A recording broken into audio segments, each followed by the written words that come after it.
एक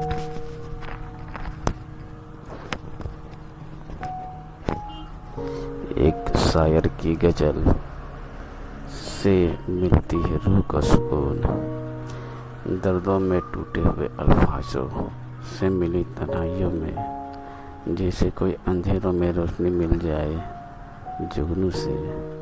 इस दिल में दर्द इतना जैसे समुद्र के पास रहकर भी कोई मुसाफिर हो प्यासा। दिन के उजालों में तो कट जाती है ज़िंदगी, काटे नहीं कटे जो वो है रात की खामोशी। गमों में भी मुस्कुरा लूँ है ये फितरत, खुशी नहीं आती ज़िंदगी में जिसकी होती हर किसी की ज़रूरत। जज्बातों को दिल में छिपा लेता हूँ, दर्दों के अल्फाजों में आंसुओं की स्याही से बहा देता हूँ। कितना भी टूट जाऊँ मैं, कितना भी बिखर जाऊँ मैं, हूँ इतना मजबूत गम में भी मुस्कुरा लेता हूँ।